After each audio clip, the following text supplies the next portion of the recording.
demi untuk mendapatkan segelas air. Oke, minum Pak, minum lagi.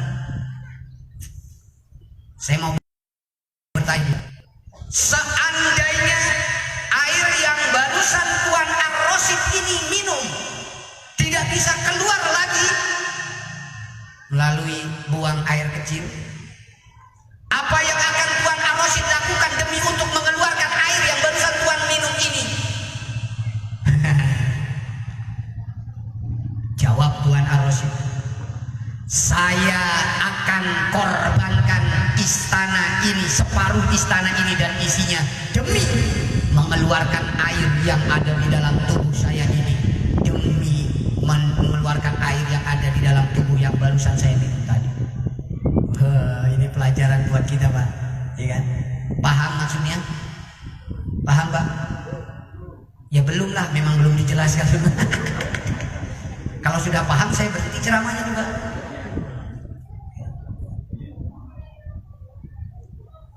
Artinya ini pelajaran betapa Allah Ta'ala itu besar, tetapi kita lupa untuk mensyukurinya. Dari segelas air saja Harun Ar-Rasyid itu sanggup mengorbankan seluruhnya demi mendapatkan segelas air. Dan kemudian untuk mengeluarkan air yang ada di dalam tubuh kita ini saja, maka Tuan Ar-Rasyid itu sanggup mengorbankan istana dan seluruh isinya agar air yang barusan dia minum itu bisa keluar lagi lewat buang air. Nikmat segelas air Pak, sanggup mengorbankan istana dan seluruh isinya. Nikmat segelas air, daripada nggak minum dia mati Pak. Padahal kalau sudah mati apapun nggak ada gunanya. Istana dan seluruh isinya itu juga tidak ada gunanya. Dan ketika air itu tidak bisa keluar dari tubuh kita, artinya apa? Kesehatan yang Allah berikan ini sangat luar biasa mahalnya. Lalu cuman kita lupa mensyukurinya, ya Pak. Kita kadang-kadang otak kita ini terpakunya kepada uang saja. Kalau dapat uang berarti itu nikmat dari Allah. Kalau nggak dapat uang, seolah-olah kita tidak dapat nikmat dari Allah. Padahal banyak nikmat yang lebih besar daripada uang itu. Ya Pak, Pak, mending punya duit tapi tidur di Abdul Muluk sekarang ini, atau nggak punya duit tapi bisa ngaji sekarang. Kalau saya pilih punya duit bisa duduk di sini, atau di tempatnya Pak Haji Klinik Husada. Kan gak enak ya Pak? Gak enak Pak. Itu artinya mahalnya kesehatan. Kalau kita ini sudah diberi kesehatan oleh Allah Subhanahu Wa Taala, nggak ada nikmat lagi yang lebih hebat daripada kesehatan itu sendiri. Ya, Pak. Maka nikmatan maghbunun fihi makatsirun minan nas as-sihah wal faragh. Ada dua nikmat yang Allah berikan kepada kita, tetapi banyak manusia melupakan dua nikmat itu. Apa itu? As-sihah, nikmat kesehatan. Yang kedua al-faragh, waktu yang luang yang Allah berikan dalam kehidupan kita ini. Kadang-kadang kita mengisi waktu-waktu yang luang yang diberikan Allah ini kepada hal-hal yang kurang berguna. Kita sibuk mencari harta dunia, kita lupakan ibadah kepada Allah Subhanahu Wa Taala. Akhirnya dunia tidak dapat, ibadah juga sia-sia, sampai waktu yang sudah ditetapkan oleh Allah Subhanahu Wa Taala. Akhirnya kita harus mudik kepada Allah Subhanahu Wa Taala dengan terpaksa, tapi tidak membawa apa-apa. Karena apa? Karena kita banyak menyia-nyiakan waktu yang sudah diberikan oleh Allah Subhanahu Wa Taala. Kalau sudah datang waktunya kembali kepada Allah Subhanahu Wa Taala, kita baru berkata, laula akhbartani ila ajalin qarib fa asaddaqu wa akum minas sholihin. Ya Allah, tunda sebentar saja, saya ingin ingin bersedekah, saya ingin beribadah, saya ingin beramal soleh, saya ingin ikut pengajian, saya ingin beribadah kepada Allah Subhanahu wa taala. Tetapi itu sudah tidak berguna lagi penyesalannya. Ya, menyesal tiada berguna, tak akan kau kembali lagi.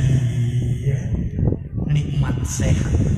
Tapi sayang, sungguh sayang sekali lagi, kadang-kadang kita merasakan nikmat itu ketika nikmat itu berlalu dari kehidupan kita. Benar kata Imam Ghazali, kita akan merasakan sakit gigi, kita akan merasakan nikmatnya punya gigi kalau kita sedang sakit gigi. Baru kerasa, punya gigi sehat itu enak. Kapan? Waktu sakit gigi. Kalau lagi sehat nggak pernah Pak mensyukuri punya gigi sehat. Pernah kita mensyukuri gigi kita sehat? Kayaknya 1001 orang yang mengingat itu Pak. Kapan giginya sudah sakit, maka kita baru merasa nikmatnya gigi yang sehat. Ini ada cerita Pak, dokter gigi sama orang Sinar Banten Pak Haji. Giginya palsu Pak, ompong Pak, sudah 5 ompong. Datang ke dokter gigi dia. Pak, gigi 1 berapa palsu? 200. Berarti kalau 5 1 juta. Pasang, oke, jadi transaksi jadi, beres, dipasang sama dokter gigi. Dipasang 5. Selesai beres dipasang Pak, dibayar 1 juta. Orang Sinar Banten Pak. Tukang cikal. Bayar Pak, nggak pusing, 1 juta. Sek. Cukup 10 lembar merah. Dilihat sama Pak dokter, duitnya palsu. Duit palsu. Dipanggil Pak, ini. Apa? Kok duitnya duit palsu? Lah Bapak kan masang gigi saya gigi palsu. Jadi kepalsuan harus dibayar dengan kepalsuan Pak.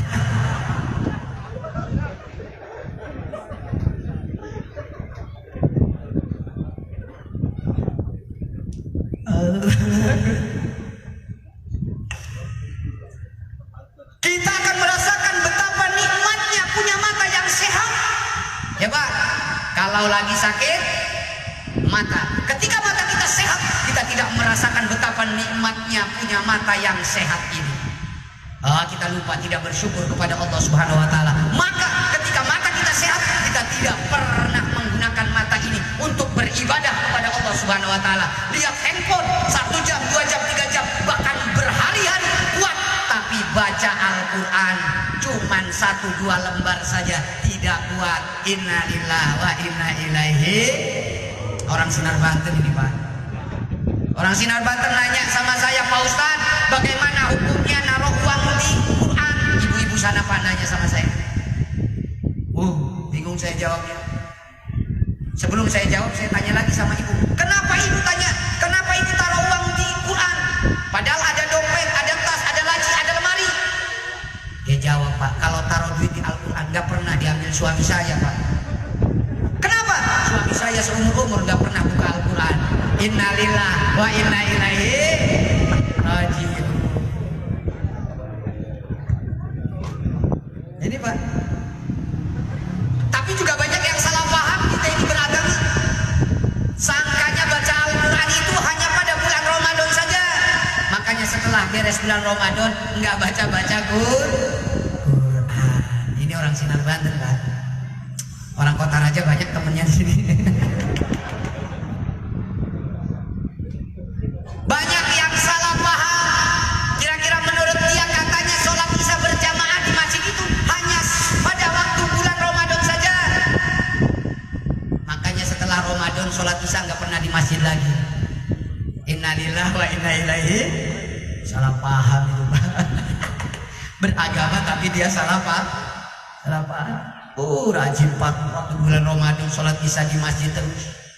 Gak langsung pulang sekalian tarawih. Ya Pak, ada yang 20, ada yang 11. Benar gak Pak? Ya kan, gak usah ribut-ribut lagi. Pokoknya masih saudara kita. Ya kan?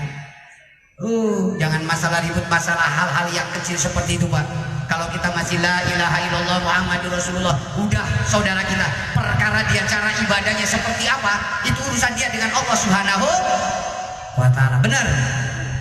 Pak, nih saya kasih tahu nih, di surga itu nggak ada tulisannya NU Muhammadiyah, nggak ada, Pak.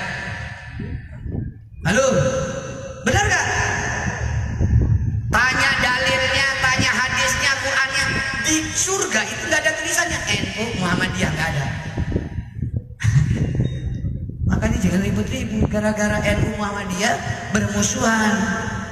Iya Pak, janganlah, itu saudara kita semuanya, ya kan? Masalah perbedaan cara ibadah, biarkan itu adalah urusan kita dengan Allah Subhanahu wa. Tetapi persaudaraan kita dengan sesama umat Islam itu hal yang wajib kita bangun dan kita bina. Oh, sholat tarawih itu sunnah kok Pak, ya enggak? Sholat tarawih sunnah apa wajib? Sunnah. Doa kunut sunnah apa wajib? Menjaga silaturahmi persaudaraan sunnah apa wajib? Wajib. Jadi jangan meninggalkan sesuatu yang wajib karena sesuatu yang sunnah. Ibarat kata pepatah, jangan mencari jarum yang jatuh di atas rumput, tapi kampak di tangan lepas. Sholat lebaran tampil Pak, pakai baju baru, celana baru, sarung baru, sorban baru, sambil ngerokok pergi ke masjid, padahal nggak sholat subuh.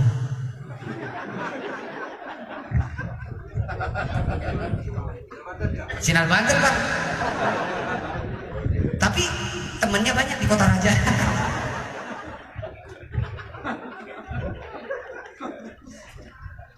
Ya Allah, 10:30. Lanjut. Kayak istri saya Pak, kalau malam Jumat udah nih lanjut Pak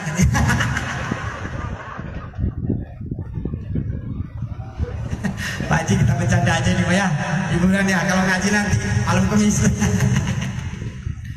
Allahu Akbar. Benar ya. Nggak ada tulisannya Pak NU Muhammadiyah, ya kan? Nggak ada, itu cuma organisasi doang. Di surga nggak ada tulisan NU Muhammadiyah. Iya nggak? Iya. Jadi jangan karena yang sunnah kita bertengkar, akhirnya sesuatu yang seharusnya kita jaga, kewajiban kita menjaga persaudaraan itu hilang karena perkara-perkara yang sunnah. Saya pernah Pak masuk apotik, Pak Haji, saya ke apotik, Pak ada obat kuat nggak? Apotiknya ngomong begini, mau NU apa Muhammadiyah Pak?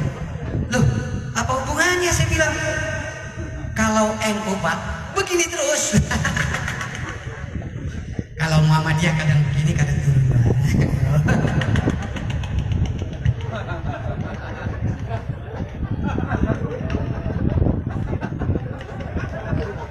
Cakep.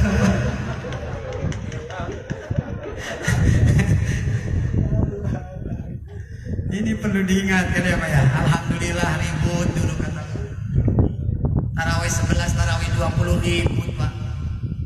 Alhamdulillah sekarang gak ribut. Yang ribut kemarin gak sholat tarawih.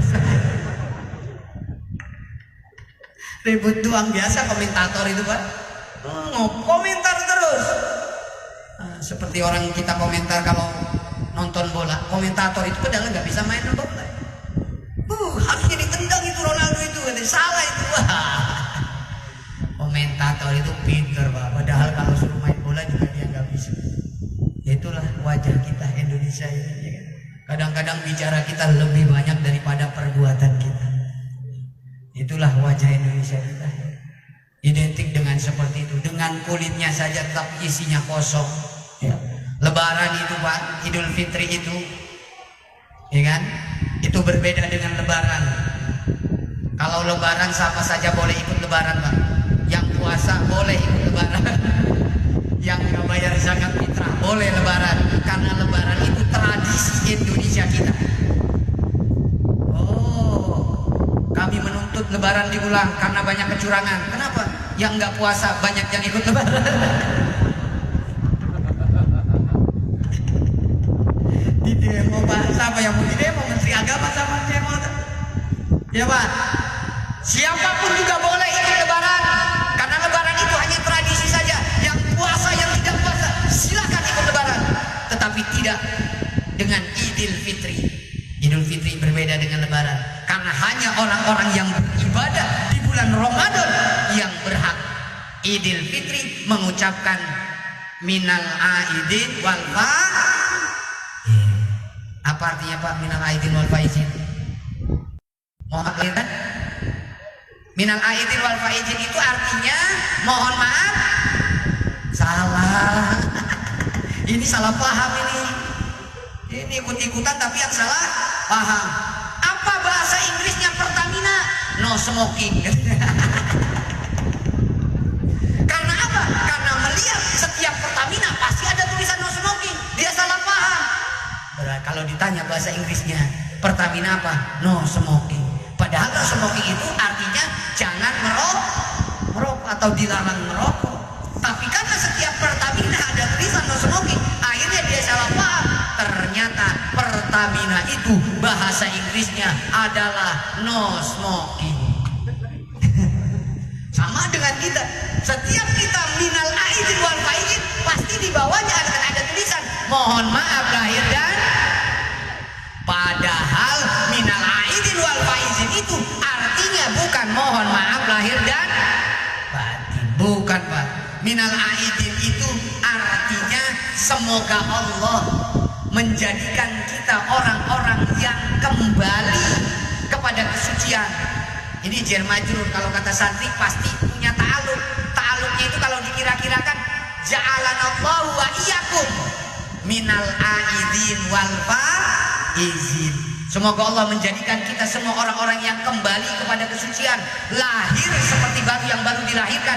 Karena apa? Karena dengan amal ibadah bulan Ramadan itu dosa kita diampuni oleh Allah Subhanahu wa taala. Wal faizin, dan termasuk orang-orang yang memperoleh kebahagiaan dan kemenangan. Itu artinya Pak. Jangan salah paham. Tapi bolehlah, namanya Indonesia sudah benar. Seperti acara kita ini, halal bihalal, sebenarnya secara bahasa salah. Halal bihalal itu kaitannya dengan makan.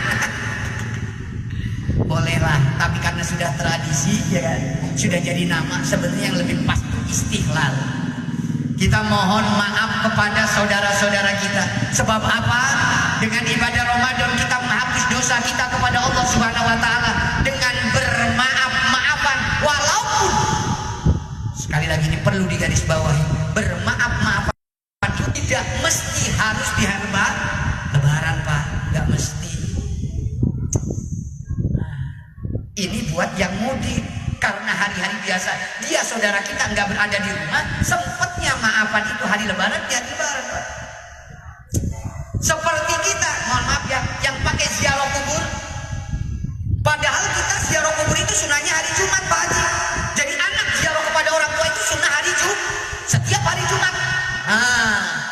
Itu ziarah Lebaran itu bagi saudara-saudara kita yang enggak sempat ziarah hari Jumat, karena ada di perantauan. Ketika pulang Lebaran ada kesempatan dia berziarah kepada orang tua. Ya, jadi ziarah itu nggak mesti Lebaran sebenarnya, tapi ya boleh ziarah pada waktu Lebaran. Kalau kita yang ada di sini ya tiap hari Jumat, ya. Boleh setiap Jumat. Barang siapa yang ziarah kepada kedua orang tuanya setiap hari Jumat, maka dia dicatat sebagai anak yang birrul walidain, yang berbakti kepada orang tua. Tapi alhamdulillah, innalillahi wa inna ilaihi raji'un, kita ziarahnya cuman setahun sekali. Ya lumayan Pak, daripada lumayan daripada nggak sama sekali.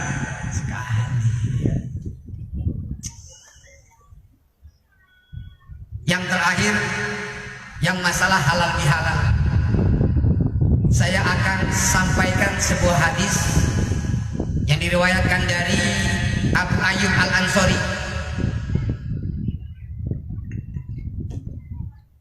Diriwayatkan oleh Abu Ayyub Al-Ansori, seorang pemuda bertanya kepada Rasulullah Sallallahu Alaihi Wasallam. Ada seorang pemuda langsung bertanya kepada baginda Nabi, bertanya begini, ya Rasulullah, ini penting nih, pertanyaan sangat penting sekali. Ya Rasulullah, wa fi riwayatin ya Nabi Allah, akhbirni bi'amalin. Akhbirni bi'amalin yudkhilunil jannata wa yubaiduni minan nar. Ya Rasulullah, beritahukan kepadaku satu amalan atau amalan yang bisa memasukkan saya ke surganya Allah dan menjauhkan saya dari nerakanya Allah Subhanahu. Ini pertanyaan tingkat tinggi, Pak. Tidak ada pertanyaan yang lebih tinggi daripada pertanyaan ini. Karena apa? Akhir muara kita semua perjalanan hidup ini adalah muaranya nanti surga atau neraka. Maka Nabi berkata, kamu telah diberikan taufik, kamu telah diberi hidayah, karena tidak ada pertanyaan yang lebih tinggi dari pertanyaan ini. Ya. Pak, pengen masuk surga, Pak? Surga itu mahal apa murah, Pak? Surga itu mahal apa murah? Tergantung jawabannya. Ya kan? Kalau kata saya murah, Pak. Gratis juga, tapi diliputi dengan sesuatu yang tidak kita sukai. Khuffatil jannah bil makari. Surga itu dikelilingi dengan sesuatu yang tidak kita sukai. Tapi sebaliknya, khuffatin nar bil bisyahawat. Neraka itu diliputi dengan sesuatu yang kita sukai. Surga itu murah, tapi banyak orang yang tidak melaksanakannya. Neraka itu mahal, bayar. Minum mabok mahal, bayar. Zina bayar. Tapi banyak orang yang melakukannya. Surga murah tapi jarang orang yang melakukannya. Ya enggak? Pak, rokok sebungkus berapa? Surga sama rokok bapak aja mahalan rokok, Pak. Iya. Rokok sebungkus ada yang 25, ada yang 18, ada yang 20. Nah, kira-kira kita ambil yang tengah saja, satu bungkus 20.000. Mohon maaf, bukan nyindir yang rokok, enggak, terus aja ngerokok. Ini lagi ini aja lah, ceritanya dengerin aja lah, pokoknya. Rokok sebungkus 20.000. Kalau sehari 20.000, setahun berapa, Pak? 365 kali 20.000. Buka-buka Samsungnya yang ada kalkulator, 7.300.000. Berarti rokok itu, Pak, kalau 1 tahun 7.300.000. Halo. Kalau 5 tahun bisa daftar haji sama Pak Haji. Ya, Pak Haji. Setahun 7.300.000 rokok. Sekarang kita hitung surga, Pak. Orang Islam setiap sholat Jumat berapa kali seminggu, Pak? Jangan rajin-rajin sholat Jumat. Cukup seminggu sekali saja. Jangan mentang-mentang rajin-rajin sholat Jumat 3 kali, Pak. Itu aliran sesat. Serajin-rajinnya kita sholat Jumat tetap seminggu sekali. Setiap sholat Jumat bawa uangnya berapa, Pak? Kelihatan tampangnya 2.000. Itu juga yang gak laku, Pak. Kadang-kadang 2.000, ibunya 1.000. Ini warung ini kurang ajar bener. Beli minyak gak laku, beli garam gak laku. Ada apa, Bu? Ini warung gitu. Uang segini aja gak laku. Ya udah, taruh di baju Bapak itu, nanti Bapak bawa Jumatan. Sedih bener nasibnya masjid, Pak. Sudah 2.000 yang paling jelek bisa. Ini orang Sinar Banten, Pak.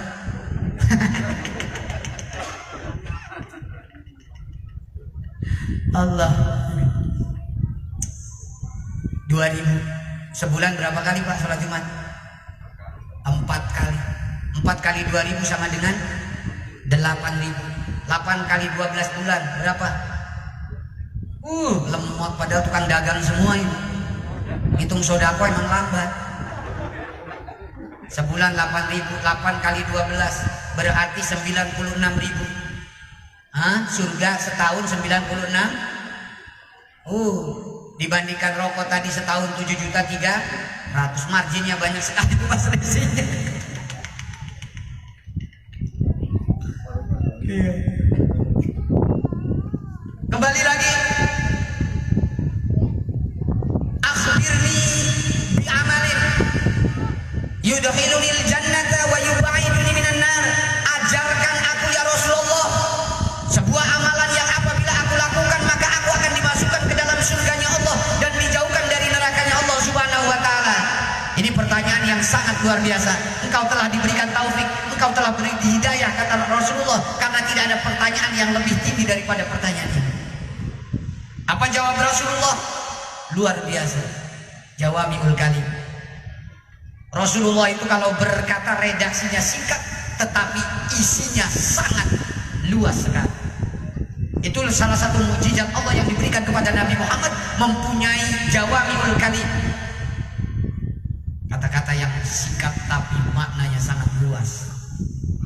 Kalau kita enggak, ngomongnya panjang tapi artinya sedikit. Ngomongnya panjang tapi artinya sedikit Pak intinya. Kalau Nabi enggak ngomong sedikit tapi artinya luas, mencakup urusan dunia dan akhirat. Ta'budullaha wa la tusyriku bihi syai'an. Yang pertama kata Nabi, kalau kamu ingin masuk surga dijauhkan dari neraka, ta'budullaha wa la tusyriku bihi syai'an. Sembah Allah dan jangan sekali-kali menyekutukan Allah dengan segala sesuatu apapun juga. Artinya kita harus beriman. Ini tauhid. Inti tauhid itu adalah menyembah Allah dengan tidak menyekutukan Allah dengan segala sesuatu apapun juga. Banyak di antara kita yang sudah menyembah Allah tapi masih menduakan Allah. Banyak Pak. Artinya ibadah jojong tapi menduakan Allah juga jojong. Apa jojong ini bahasa Indonesianya ya? Hah? Jojong. Jojong paham ya Pak ya? Ibadah iya tapi menduakan Allah iya. Apa itu? Kita sholat tapi sholat kita tidak ikhlas. Kita ibadah tapi ibadah kita tidak ikhlas. Kita masih menduakan Allah dalam ibadah kita. Kita sholat karena kita ingin dipuji. Kadang-kadang kalau ada mertua di rumah sholat rajin, mertua pulang sholat selesai juga. Orang Sinar Banten. Kalau sholat di masjid ba'diyah qobliyah dilakuin. Kenapa? Karena biar dilihat orang-orang saya adalah orang yang rajin sholat. Giliran sholat di rumah Pak, syukur-syukur yang wajib saja. Kadang-kadang sesuratannya juga pendek-pendek. Waktu jadi imam sabihi salataka, surat-surat yang panjang yang dibaca. Ketika sholat sendiri, standar nasional, kuliah dan kubu saja.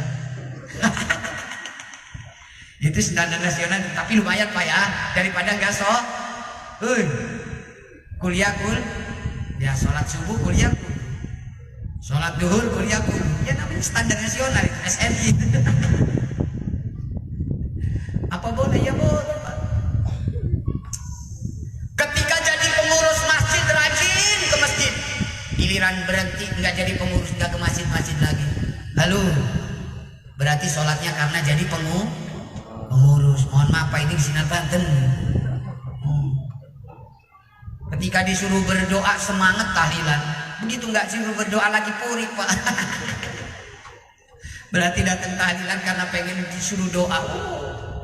Kalau saya Pak, saya bisa doa, tapi kalau ada yang lain doa saya alhamdulillah bersyukur. Saya bisa bawa mobil, tapi kalau mau ke Bandar Lampung teman saya bawa mobil enak Pak, saya duduk di sebelah kiri. Santai, bisa tidur, bisa main handphone ya Pak. Bikinnya kesana. Karena kita nggak ikhlas, karena kita menduakan Allah Subhanahu wa taala. Kalau orang ikhlas itu, maka seluruh keadaan sama, baik sendiri ataupun di tengah orang ramai, baik dipuji ataupun dihina, karena sandarannya langsung kepada Allah Subhanahu wa taala. Itu ciri-ciri orang ikhlas. Dipuji tidak terbang, dicaci dia juga tidak tumbang. Kenapa? Saya tidak perlu pujian, saya tidak runtuh juga karena cacian, tapi karena saya hanya mengharap ridho Allah Subhanahu.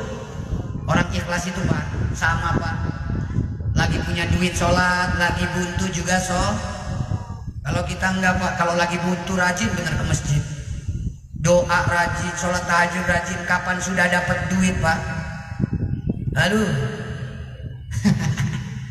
ya itu salabah Pak, salabah zaman baru. Waktu nggak punya duit, waktu miskin rajin bener ke masjid. Giliran sudah banyak duitnya lupa dengan masjid. Jadi belum ikhlas ibadahnya karena keadaan. Orang ikhlas itu tidak terikat oleh keadaan. Ikhlas karena Allah Subhanahu wa ta'ala. Anta'budullaha wa la tusyriku bihi syai'an wa tuqimus sholata wa tu'tiz zakat. Yang selanjutnya kalau pengen masuk surga dijauhkan dari api neraka, tidak boleh, tidak, dia harus mengerjakan wa tuqimus sholat wa tu'tiz zakat.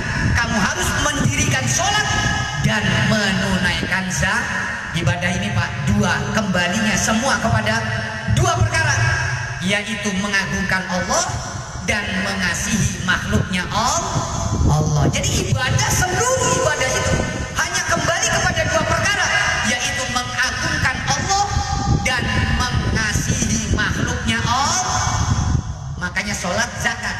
Sholat itu untuk Allah, zakat itu sebagai kita kasih sayang kepada sesama makhluknya Allah. Ada orang yang rajin sholat tetapi dengan manusia luar biasa tidak baiknya, maka dia juga tidak akan dapat ridho dari Allah Subhanahu wa ta'ala. Ada yang kasih sayang kepada sesama tapi dia tidak beribadah kepada Allah Subhanahu wa ta'ala, juga belum mendapat ridho Allah Subhanahu. Harus seimbang, beribadah kepada Allah dan mengasihi makhluknya Allah Subhanahu wa ta'ala. Yang terakhir kata Nabi, watasilul arham.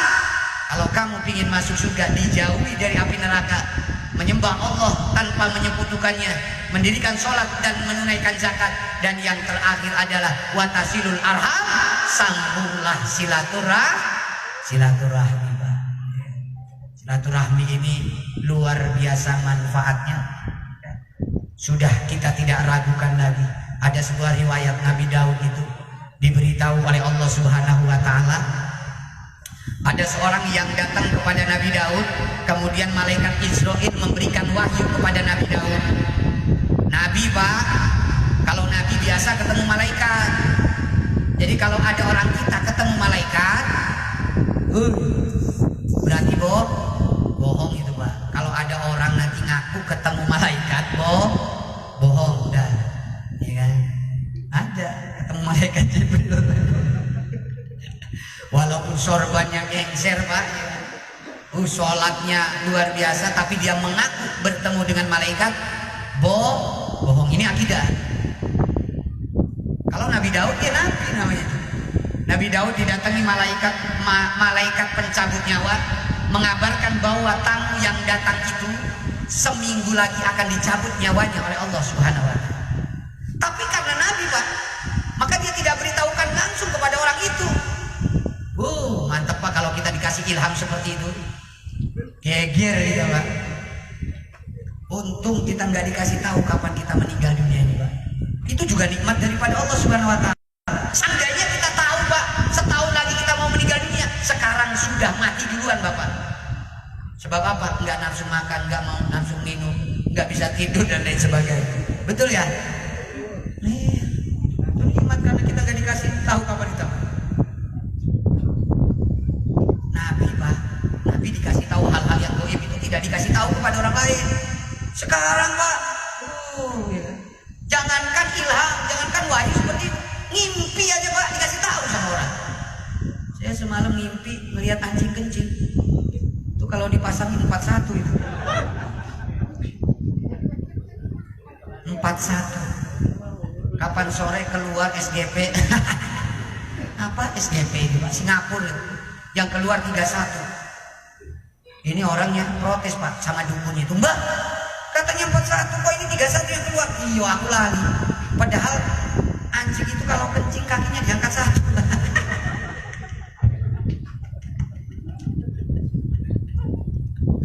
Allah. Itu Pak. Nabi Daud dikasih tahu oleh Allah Subhanahu wa ta'ala bahwa tamunya yang sekarang ini sedang datang itu akan seminggu lagi dicabut nyawanya oleh Allah Subhanahu wa ta'ala. Singkat cerita, begitu seminggu berlalu, ternyata orang itu masih hidup Pak. Masih hidup. Akhirnya Nabi Daud bermunajat kepada Allah. Datang lagi malaikat maut. Apa yang kamu ucapkan itu salah atau bagaimana? Katamu bahwa si fulan itu umurnya 1 minggu lagi. Ternyata sudah lewat 1 minggu dia masih hidup, bahkan sehat gagah perkasa. malaikat maut. Iya betul, sebetulnya sudah ditetapkan oleh Allah Subhanahu wa taala, sudah diperintahkan saya untuk mencabut nyawa si fulan itu pada seminggu yang saya kabarkan kepada. Tapi pada hari sebelum seminggu itu dia bertemu, sengaja dia datang kepada saudaranya dengan niat bersilaturahmi. Maka dengan silaturahmi dengan satu orang saudara itu, maka Allah akan panjangkan umurnya selama 20 tahun. Maka inilah arti hadis diantara apa yang disabdakan oleh Rasulullah SAW. Man sarroh ayyub satolau fi rizki wa yumsahalau fi athari falyasil rohimah. Barang siapa yang ingin dimurahkan rizkinya oleh Allah Subhanahu wa taala, dipanjangkan umurnya, maka perbanyaklah menyambung silaturahmi. Mudah-mudahan ini semua dinilai silaturahmi oleh Allah Subhanahu wa taala. Mudah-mudahan Ananda yang baru saja dijadikan ASN, diangkat sebagai ASN oleh Allah Subhanahu wa taala, diberikan berkah dunia akhirat. Rumah ini juga dijadikan rumah yang nyaman, rumah yang barokah, menjadikan penghuninya bahagia dunia dan akhirat. Dan kita semua yang hadir di sini semuanya inilah salah milik saudara. Ini yang kami sampaikan. Kalau ada hal-hal yang kurang berkenan, kami mohon maaf yang sebesar-besarnya. Wal afu minkum. Wassalamualaikum warahmatullahi wabarakatuh.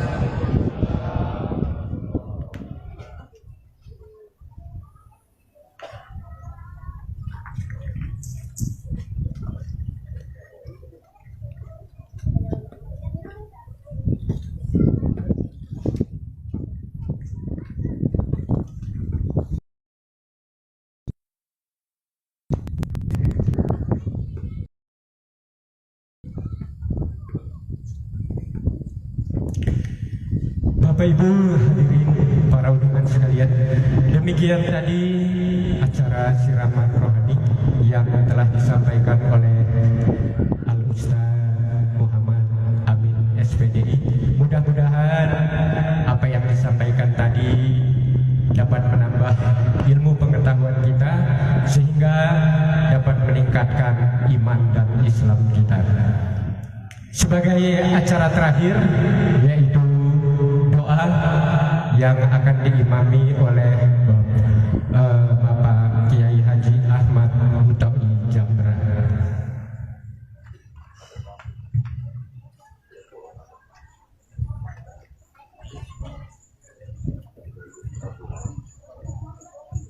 Bismillahirrahmanirrahim. Assalamualaikum warahmatullahi wabarakatuh.